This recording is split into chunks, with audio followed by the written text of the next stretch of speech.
Yeah, that's me. I bet you're wondering how I got here. Well, it all started when I was walking to the store and two suspicious fucks RKO'd me with their car. I awoke from my unconscious state inside a basement where all I could find was a laptop, a controller, and a game. As the title of this video suggests, I was coaxed into playing Shin Megami Tensei III Nocturne, where I became the true Demon Lord. And here is what happened.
I found myself in Ikebukuro as the not-so-demi-fiend.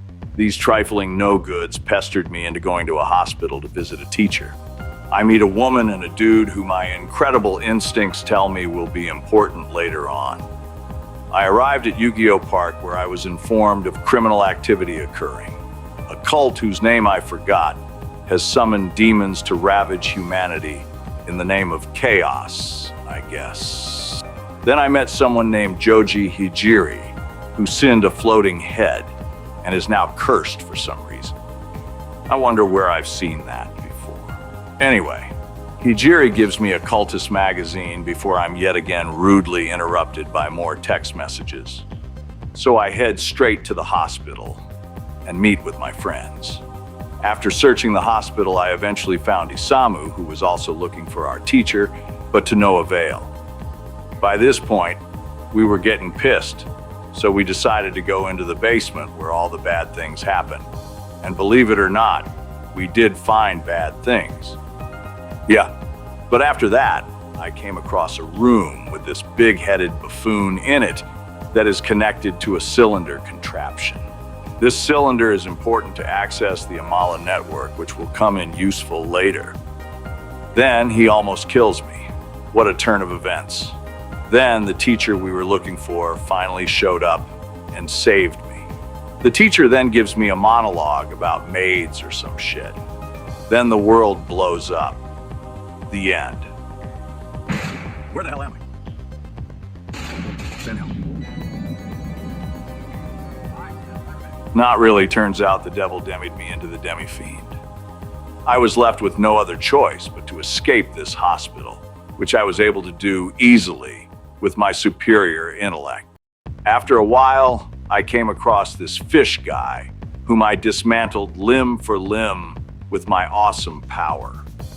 Now, we exit into the Vortex world, get stalked by Raidu, and travel to Shibuya, just a small walk away. Here we meet back up with Hijiri and some woman.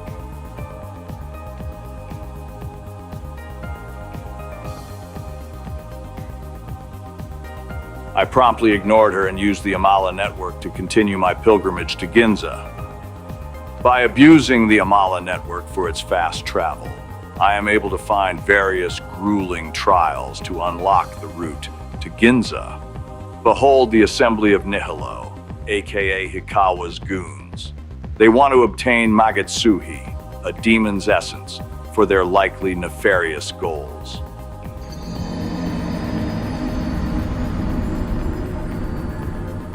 I take the underpass of Ginza so I can reach Gozuteno. Down there I meet the mannequins, guys made of mud found in some place.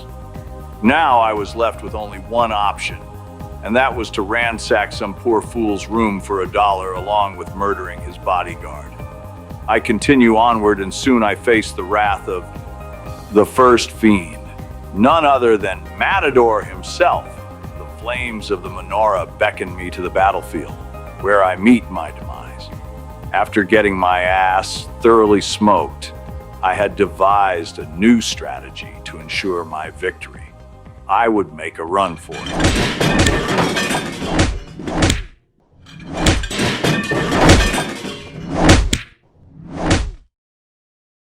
But alas, I failed. So I persuaded my captors with tears until I was allowed to easy mode. Please let me play on easy, I'm begging, please. Shut up.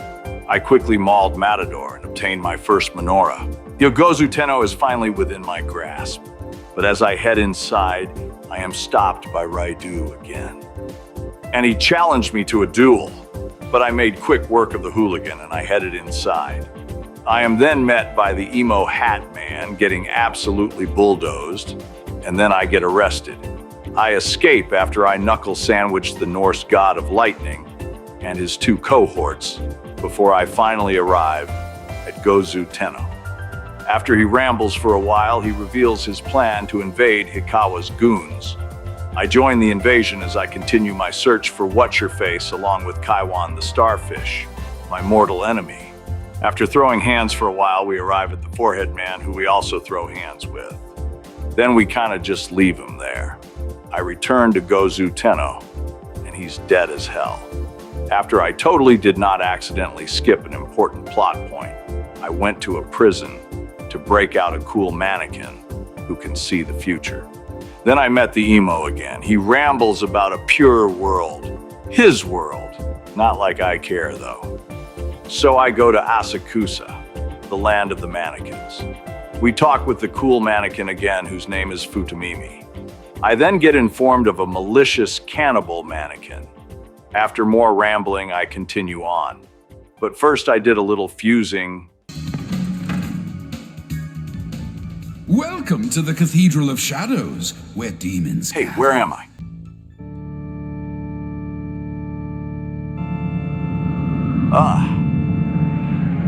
Ashes. A psychic I knew.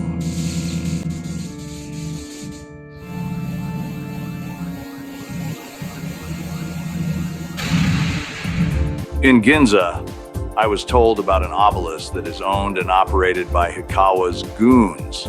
I go and jump the Sewing Sisters and save my teacher. I go back to Yu-Gi-Oh! Park, and I eventually stumble upon the cannibal mannequin, Sakahagi, and then he died. I take his pyramid piece and give it to my teacher. Great. Now going back to Asakusa. This bum newsman, who is almost insane with knowledge, gets jumped by the emo from inside the Amala network, bringing him inside. I go in after him and save Hijiri since he's been very helpful. Isami requires me to take down 3 temples, which I do with ease, and then Hijiri gets sacrificed. Mifunashiro is now under attack from this prick woman and her goons. Then Futamimi dies. I cry. Then we continue towards the Diet building to meet with Forehead again. Here, teacher loses her god, and forehead meets his. By meeting their god works as a plot point to create their ideal, yada yada. The important part is, this is where you would decide your route. But I refrained from telling you this.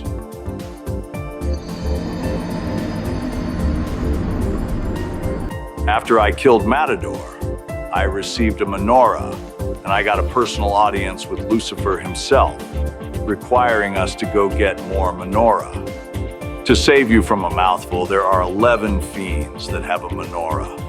Matador, Daisuju, Hellbiker, White Rider, Black Rider, Pale Rider, Mother Harlot, Trumpeter, and lastly Dante or Raidu, depending on the chosen route. Here, we meet with Raidu again. An absolute badass, if you ask me. After a small run through the halls and getting to the bottom floor, we have our big showdown. Of course, I won with ease and left him and his cat to journey deeper. Soon I reached the 4th floor, and I met Beelzebub himself, who promptly got smashed to pieces. This was likely due to easy mode for sure, because I was vastly underleveled. I delve in further, and it's locked. So I go talk to a demon on the 2nd floor about a star key and find out his pal has it. Head up to Nix's bar, and he sold it. What an idiot. Well, Collector Mannequin will have it. Go out to him, and yeah, I get it for free.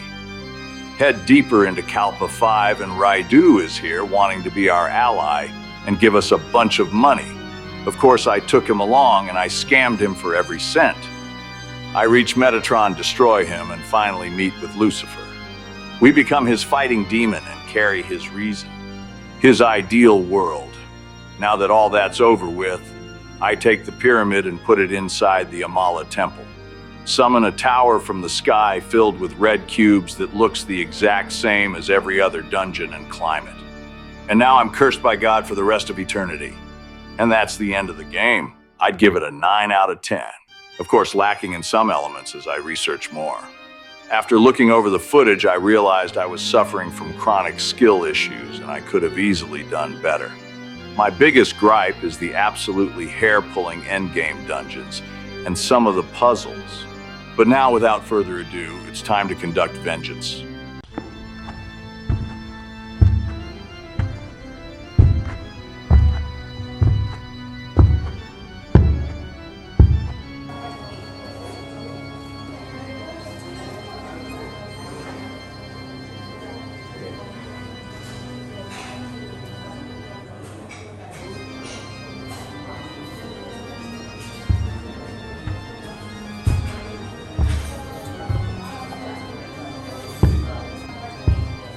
Shut up. This is for making me play Nocturne.